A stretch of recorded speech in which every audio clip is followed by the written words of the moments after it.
France அமைச்சர் ஒருவர் சுதந்திர தேவி சிலையை திருப்பிக் கொடுக்குமாறு அமெரிக்காவிடம் கேட்டுள்ளதைத் தொடர்ந்து சர்ச்சை உருவாகியுள்ளது. ஐரோப்பிய நாடாளுமன்ற உறுப்பினரும் பிரான்ஸ் நாட்டு அரசியல்வாதியுமான ராஃபேல் கிளெக்ஸ்மேன் என்பவர் சுதந்திர தேவி சிலையை திருப்பிக் கொடுக்குமாறு அமெரிக்காவிடம் கேட்டுள்ளார். விடயம் என்னவென்றால், அமெரிக்காவின் நியூயார்க்கில் நகரில் அமைந்துள்ள சுதந்திர தேவி சிலை பிரான்ஸ் நாடு அமெரிக்காவுக்கு பரிசாக வழங்கிய சிலையாகும்.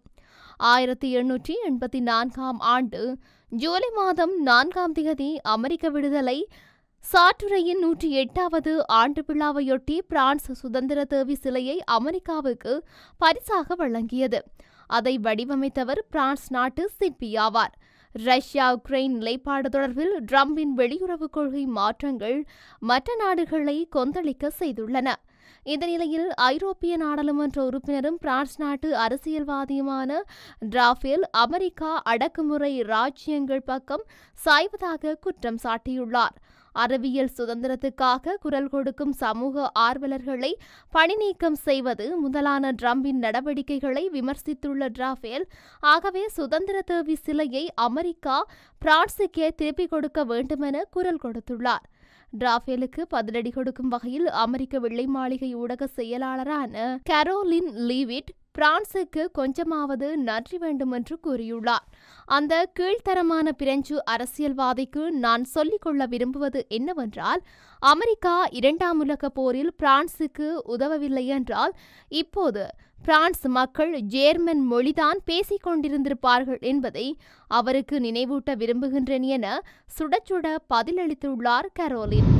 அமெரிக்காவின் தெற்கு எல்லையில் ஏவுகணைகளை சுமந்து செல்லும் டெஸ்ட்ரோயர் USS கிரேவ்லி எனப்படும் கப்பல் நிறுத்தப்பட்டுள்ளது. அமெரிக்க ஜனாதிபதி டொனால்ட் ட்ரம்ப் பனாமா கால்வாயை கைப்பற்றுவேன் என கூறி வருகின்றார். இதே நேரம் அமெரிக்க படைகள் ஹவுதி கிளர்ச்சியாளர்களின் தாக்குதல்களை எதிர்த்து போராடி வருகின்றன. இந்த நிலையில் டசன் கணக்கான டோமாஹக் ஏவுகணைகளை சுமந்து செல்லக்கூடிய கப்பலானது அமெரிக்காவின் தெற்கு எல்லையில் நிறுத்தப்பட்டுள்ளது. தேசிய பாதுகாப்பை வலுப்படுத்தும் நோக்குடன் ட்ரம்பின் உத்தரவின் பேரில் இந்த கப்பல் நிறுத்தப்பட்டுள்ளதாக தெரிவிக்கப்பட்டுள்ளது. மத்திய கிழக்கில் ஹவுதி கிளர்ச்சியாளர்களுக்கு எதிராக நடந்த போரில் இந்த கப்பல் 9 மாதங்கள் இயங்கியமையும் குறிப்பிடத்தக்கது. பிரித்தானிய பொதுமக்கள் இராணுவத்தில் சேர வேண்டி இருக்கும் என எச்சரிக்கை விடுக்கப்பட்டுள்ளதாக அந்த நாட்டு ஊடகங்கள் செய்தி வெளியிட்டுள்ளன. ரஷ்யா மற்றும் உக்ரைன் போர் 3ஆம் உலகப் போராக வெடிக்கும் பட்சத்தில் இந்த நடவடிக்கை எடுக்கப்படும் என தெரிவிக்கப்பட்டுள்ளது. ஆப்கானிஸ்தானில் போரிட்ட வரும் லிபரல் டெமோக்ரட்ஸ் கட்சி நாடாளுமன்ற உறுப்பினருமான மைக் மார்டின் என்பவர் குறித்த விடயத்தை தெரிவித்துள்ளார். உக்ரைன் போர் தற்போதைக்கு முடிவுக்கு வருவது போல் தெரியவில்லை எனவும் அவர் குறிப்பிட்டுள்ளார். இந்த நிலையில் பிரித்தானியாவும் ரஷ்யாவுடனான போரில் தலையிட வேண்டி வருமானால் பிரித்தானிய பொதுமக்கள் இராணுவத்தில் சேர வேண்டியிருக்கும், வேறு வழியில்லை என மைக் மார்டின் தெரிவித்துள்ளார். பிரித்தானிய இராணுவத்தில் கடற்படை மற்றும் விமானப்படை உட்பட மொத்தம் 1,38,000 பேர்தான் உள்ள நிலையில் அதில் 75,000 பேர் மட்டுமே தரைப்படையில் உள்ளார்கள் என்பதும் குறிப்பிடத்தக்கது.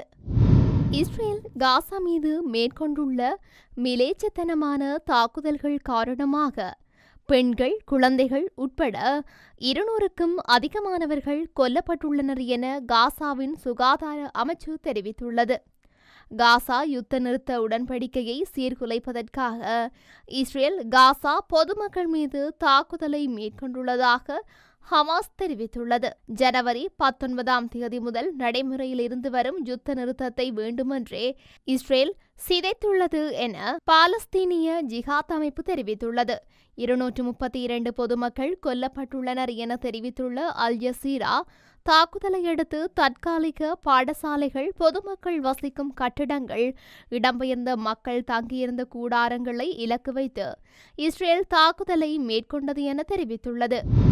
உக்ரைனிய ஆயுதப்படைக்கு புதிய தலைவரை அந்த நாட்டு ஜனாதிபதி வோலோடிமிர் செலன்ஸ்கி நியமித்துள்ளார். உக்ரைனின் அனாடலி பார்ஹைலெவிச் என்பவர் கடந்த 2024ஆம் ஆண்டு பிப்ரவரி முதல் இந்த பதவியை வகித்து வந்த நிலையில் இந்த புதிய நியமனம் இடம்பெற்றுள்ளது. இது தொடர்பாக பாதுகாப்பு அமைச்சர் கூறுகையில், போர்த்திறனை மேம்படுத்தும் வகையில் ஆயுதப்படைகளை நாங்கள் திட்டமிட்ட முறையில் மாற்றியுள்ளோம். எனினும் அனாடலி பார்கெலவிச் குழுவில் ஒருவராக தொடர்ந்து நீடிப்பதோடு இராணுவத்தின் நிலைப்பாடுகளை ஒட்டுமொத்த அளவில் மேற்பார்வை செய்வதுடன் இராணுவ ஒழுக்கம் வலுப்படும் வகையிலான பணிகளையும் கவனிப்பார் என்று அவர் கூறியுள்ளார். இதேவேளை உக்ரைன் மீது ரஷ்யா முழுமையாக படையெடுப்பை தொடங்கியதிலிருந்து ஜனாதிபதி செலன்ஸ்கி மற்றும் அரசு இராணுவத்தில் அடிக்கடி அதிகாரிகள் மட்டத்தில் மாற்றங்களை செய்து வருகின்றமையும் குறிப்பிடத்தக்கது. சர்வதேச விண்வெளி நிலையத்திற்கு கடந்த வருடம் ஆய்வு பணிக்காக சுனிதா வில்லியம்ஸ் மற்றும் பேரி வில்மோர் ஆகியோர் சென்றிருந்தனர். ஒரு வார காலம் தங்கியிருந்து ஆய்வு பணிகளை மேற்கொள்ள திட்டமிடப்பட்டிருந்தது. ஆனால் ஸ்டார்லைனர் விண்கலத்தில் தொழில்நுட்ப கோளாறு ஏற்பட்டு இருவரும் பூமிக்கு திரும்ப முடியாத சூழல் ஏற்பட்டது.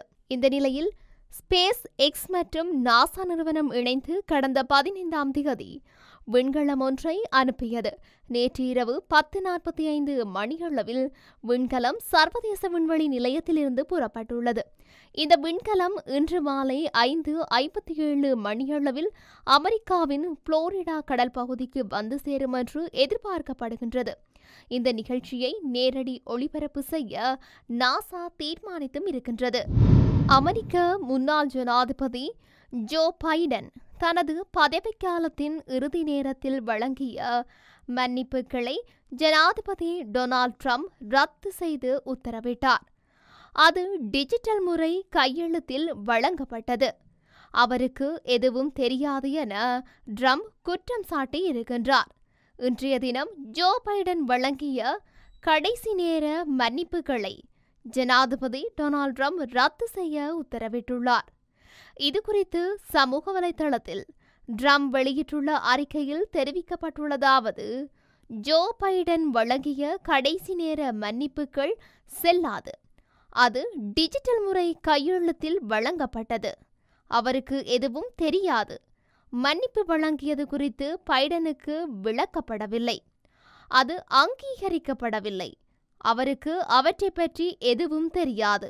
உண்மை என்னவென்றால், நமது நாட்டின் வரலாற்றில் மிக மோசமான பைடனின் ஒப்புதல் இல்லாமல் அதிகாரிகள் சார்பாக கையொப்பமிடப்பட்ட ஆவணங்களை ரத்து செய்கின்றேன், இவ்வாறு அவர் கூறியுள்ளார்.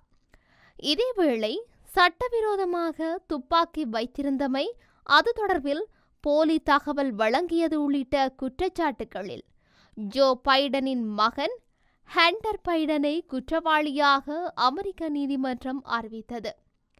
எனினும் கடைசி நேரத்தில் தனது மகன் ஹண்டர் பைடனுக்கு பொது மன்னிப்பு கொடுக்கும் ஆவணங்களில் ஜோ பைடன் கையெழுத்திட்டார் என்பதும் இங்கு குறிப்பிடத்தக்க விடயமாகும்.